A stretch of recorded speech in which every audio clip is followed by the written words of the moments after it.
how we got this way. She wanna hang out. Hi y'all, Bria here, and I don't usually do this type of video, but I'm gonna go for it today because I have a story to tell, honey, and it's in real time. Like, this literally just happened last night.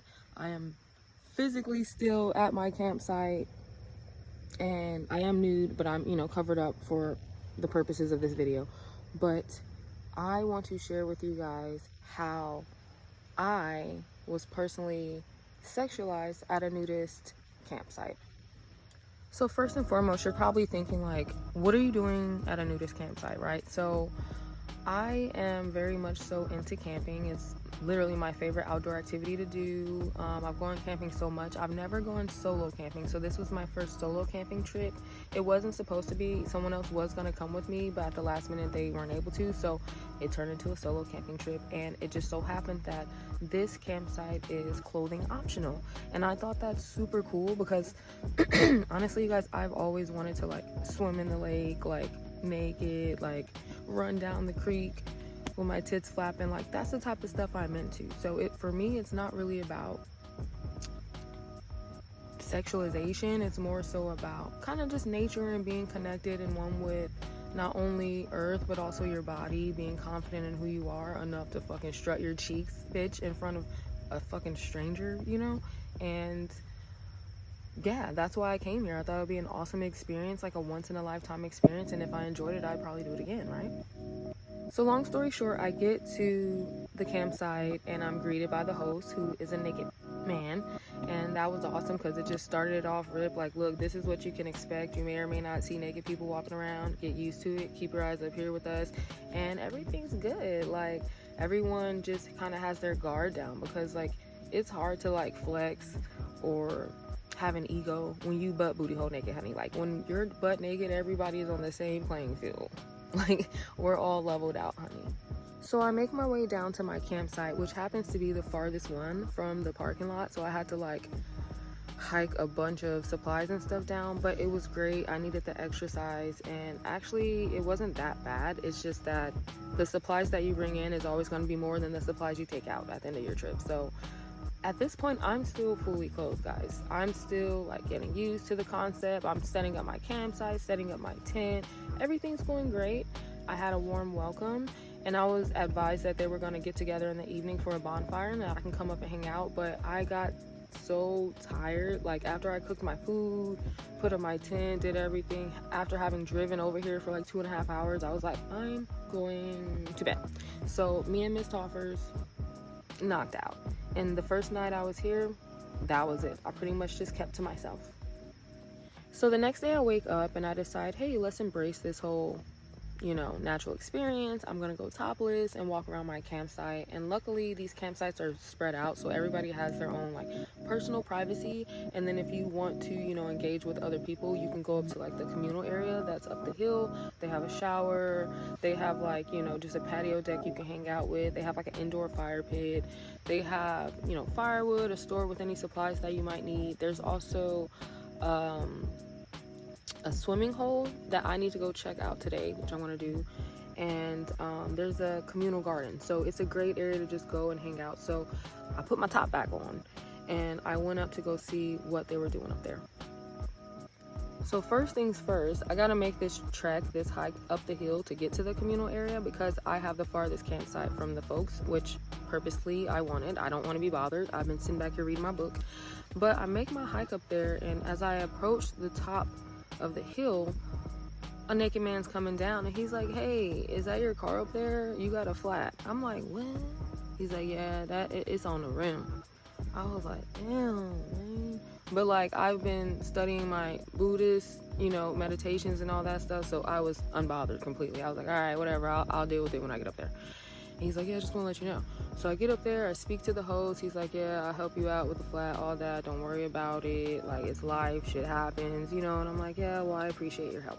So out of nowhere, it just starts storming, like pounding down rain. I had no clue it was gonna rain. Mind you guys, the signal's not that great out here because you're in the middle of bumblefuck camping and you're not supposed to be on your phone the whole time.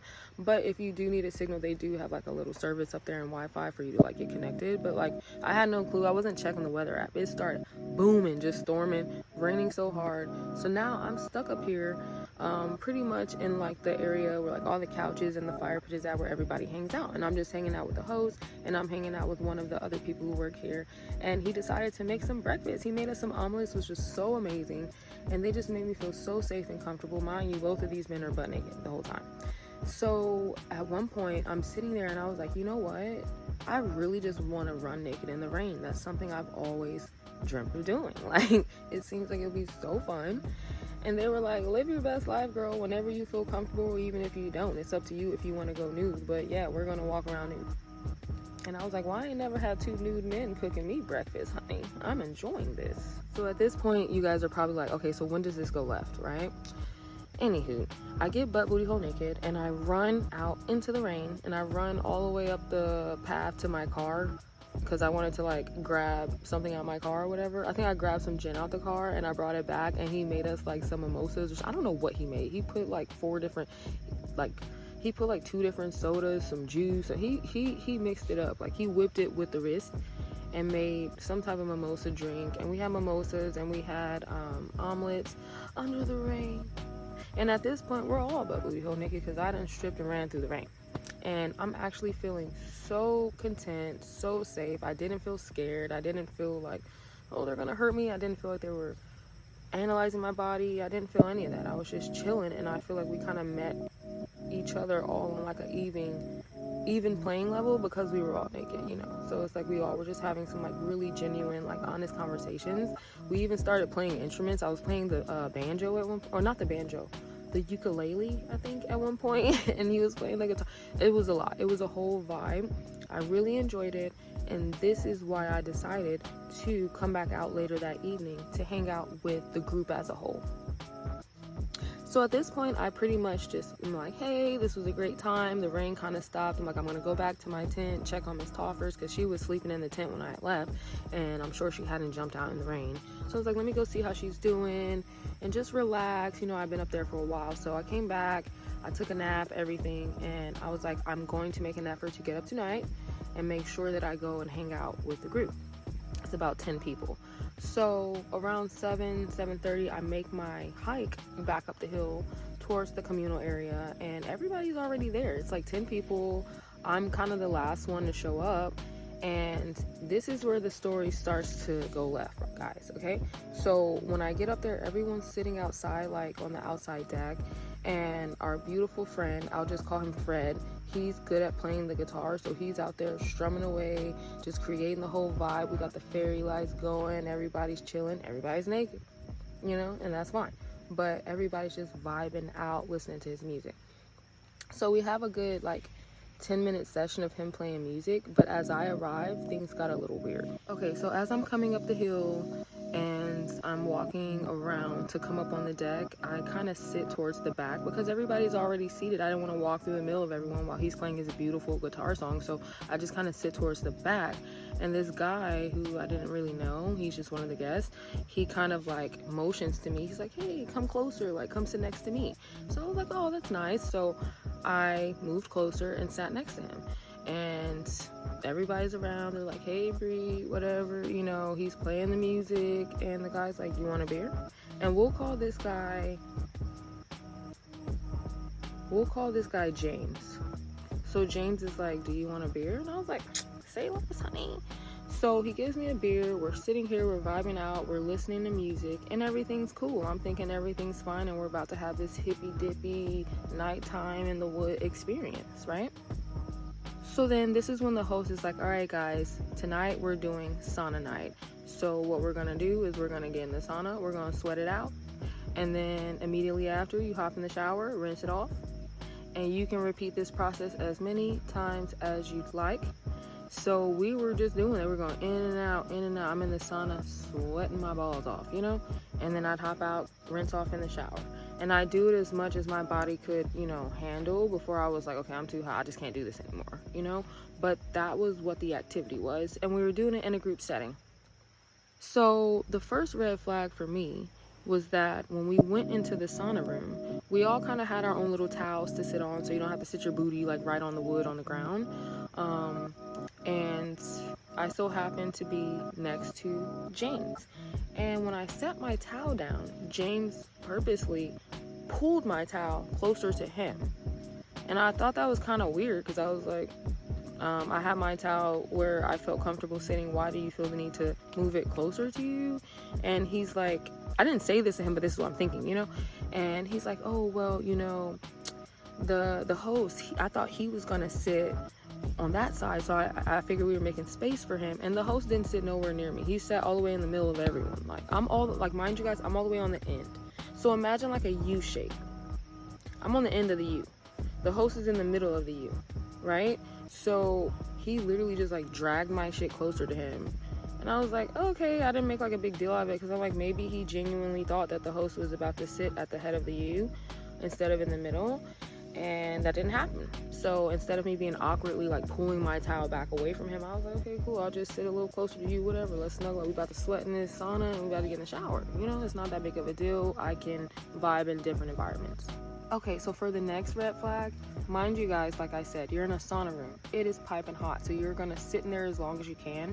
Usually it's about maybe a few minutes, like 5 minutes at the most. And then it's like, okay, I gotta get out of here. I'm so hot, I'm sweaty. You jump right into the shower room. It's like overhead, like showers, you know, and just cool off, right? So we're all doing this process. And I noticed that whenever I would get out to go rinse off in the shower, he would like be there, number one, which I'm like, well, this isn't weird, we're all doing this together, you know, like I'm trying not to make it awkward, but at the same time it would almost be like he would want to shower next to me kind of closely. And then at one point there was some overhead candles hanging down, so a little bit of the candle wax had dripped down my back because I was sitting too close under the candle. So when I got in the shower, I'm rubbing my back, I'm trying to get this wax off my back. Why does this man come over and touch on me, bro?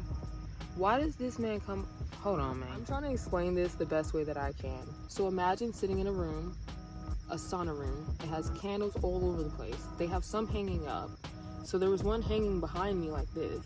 And because I got too close to the wall like that, the shit dripped down my back. So I get out the sauna, I go in the shower to try and like do this and rub my back.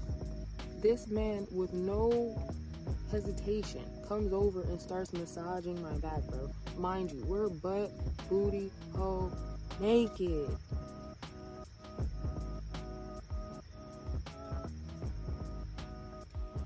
So yeah, that was strike number 2 for me because I was like, he's getting a little close. He's getting a little close. I don't see why you would feel comfortable to just touch on my body. I don't feel comfortable touching you. Why do you feel comfortable to just help me rub? I didn't ask you to do that. So that was strike 2 for me. And I'm sure a lot of people are like, well, why didn't you just tell him not to rub your back? Or why didn't you just like show some type of like aggression or like fuck off, you know? In this environment, and a lot of times in life, I think a lot of women can attest to this. It's like a lot of times when you have odd behavior from men, it's not usually the best to respond with anger or aggression or frustration, like, because men don't take it well. They don't. So if I was like, why are you touching me? What's your problem? Like, I don't feel like he would have responded very well to that. Sometimes you can tell when people, like, you know, may not be all the way there. Like, I'm not saying he has issues or anything, but I'm saying, like, obviously you think it's cool to just touch on random strangers. That's kind of crazy to me. I don't care if you're at a nudist retreat. Consent is consent.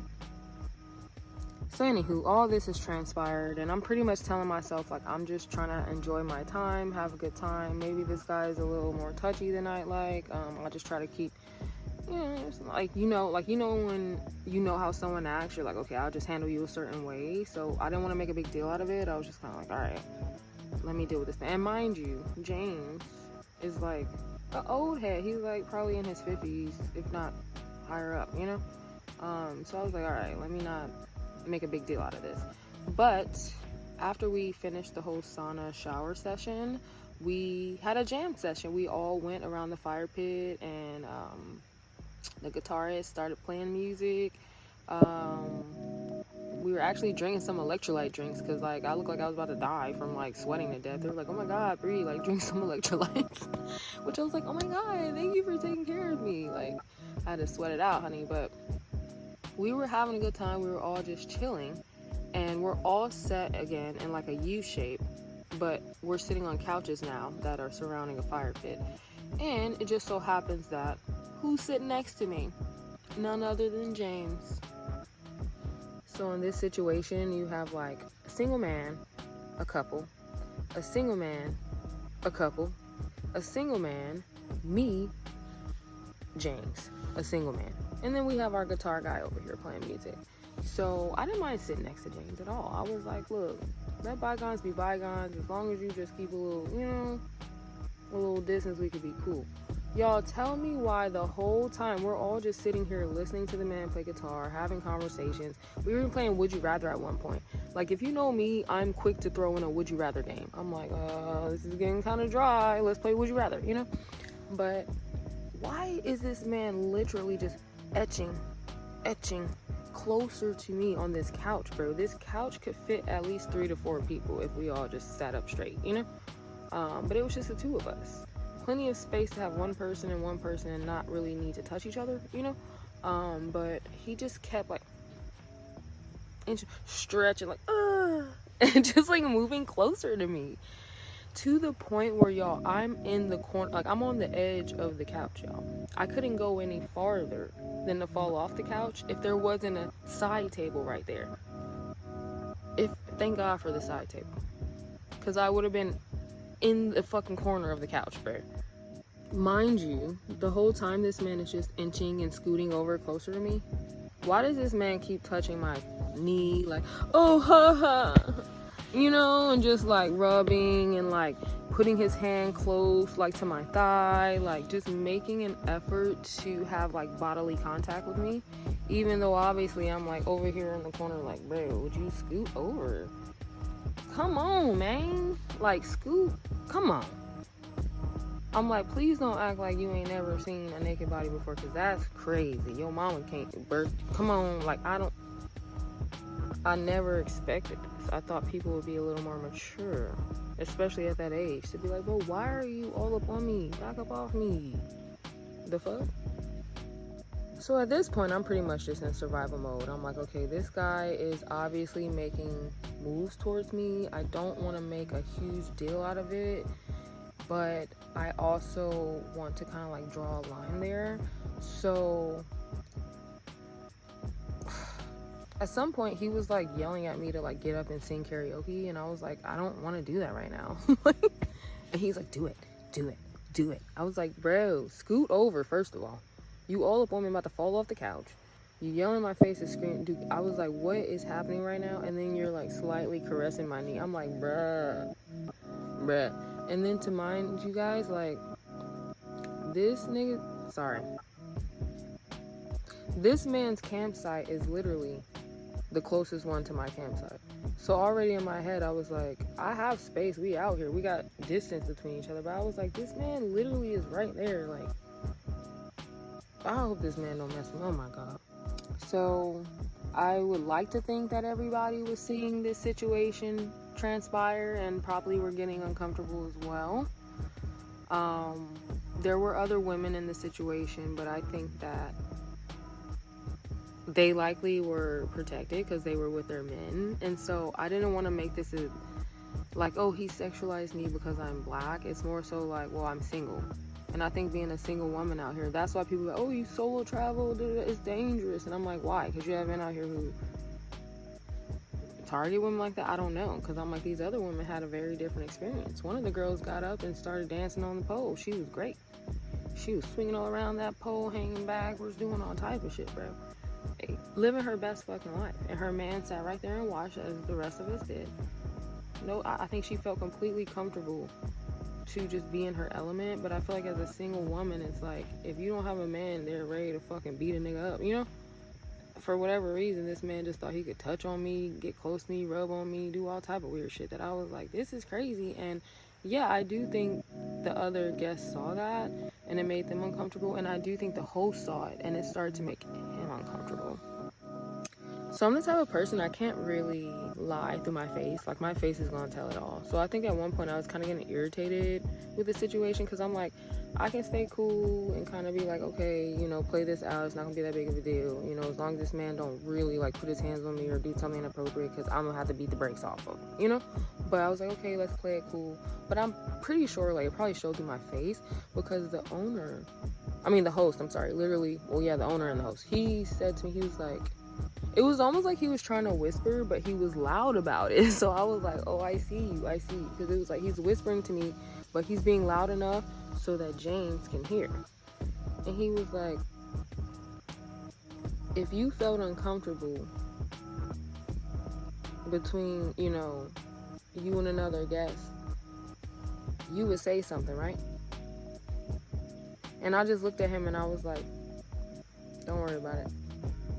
And he was like, okay, cool. And when he said that, I looked at James. Tell me why this man scooted like 5 feet away from me, bro. Completely just scooted away from me, bro. That shit blew my mind. I don't know. I guess the moral of the story is all it takes is for, you know, one person to speak up to kind of change something that's going on that we all can see is kind of not right, you know? I didn't have the courage to speak up because I didn't want to make a big deal out of something that wasn't a big deal yet. Because I'm like, oh, well, his hand grazed my thigh. How can I really just get up and be like, this man is, you know, like, what am I gonna do? I'm like a crazy person, you know? There was definitely a lot of red flags and signs that I was like, this man is not anybody I need to be around. But at the same time, I so appreciate the host for, like, acknowledging that and saying something about it. Because a lot of times nobody says that. They'll just sit and watch. They'll just sit and watch and see how it plays out and be like, that's awkward, that's weird. Did y'all notice how that dude was all up on that girl? Did y'all notice how, you know, like, say something, do something, because a lot of times us as women, like, I don't really feel comfortable in an environment where if I can anger a man who is my neighbor. You know what I'm saying? Like, is my neighbor. And we're all gonna go to bed soon. So I was like, I don't want no smoke with you, honey. That might be the reason why I didn't want to, like, make a big deal, you know? Pretty much after that interaction happens where the host, like, kind of whispers loudly to me, and I'm pretty sure everybody heard, like, and the dude backed off and kind of scooted away from me. After that happened, like, several people were like, all right, we're gonna go. Like, we're gonna go to bed, we're leaving. And I was like, yeah, this is a great time to call it a night. And I noticed that James kind of lingered back with the host and with the guitarist who's also, you know, works at the campsite. So it's almost like they were kind of like, hold on, we're gonna keep you over here, let everybody safely get back to their campsite or where they need to go, and we're gonna get you in line or something like that. That's what I would hope, because I beelined out of there. I was like, all right, guys, have a good night, you know, and went to my campsite, because I knew, I was like, I need to get to my campsite before he gets to his campsite, because I don't want us to cross paths. I don't want him to try to follow me to my campsite or anything like that. Yeah. So that's the story, how I was sexualized on a nudist campsite. Like, we all are butt booty hole naked, but for some reason this guy decided to target me to kind of like have advances towards, and I thought it was quite interesting given the circumstances. But I also really believe that it's just because I'm a single woman. I think we're easy targets, and man, get your shit together, like, for real. Stop it. So any food, I am here at the campsite. I'm gonna stay one more night, and you guys, I feel safe, I feel fine. I actually hold no, like, hate in my heart towards him or anything. Like, honestly, I feel like he's probably a little embarrassed. Maybe he got a little too drunk and was a little handsy, and they're like, this is not what we're about. You know what I'm saying? Like, everybody else was kicking it, chill, vibing. Like, it was not anything sexual at all. And I think maybe him just seeing these big old titties, honey, was like, oh, hold the front door open. And I'm like, no, sir, you're not invited. So that was my story time for you guys of how I got sexualized at a nudist campsite. But not to say anything negative about the experience or the campsite. I had a blast.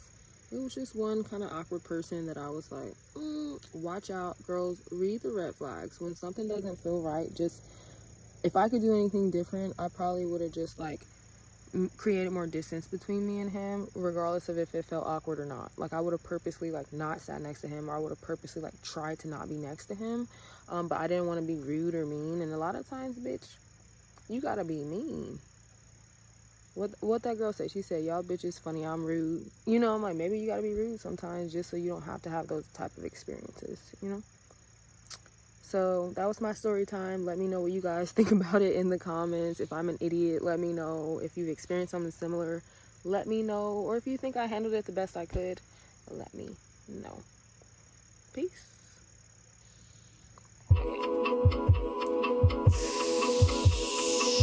She wanna hang out sometime. If I ain't gotta work today, make memories oh so fine.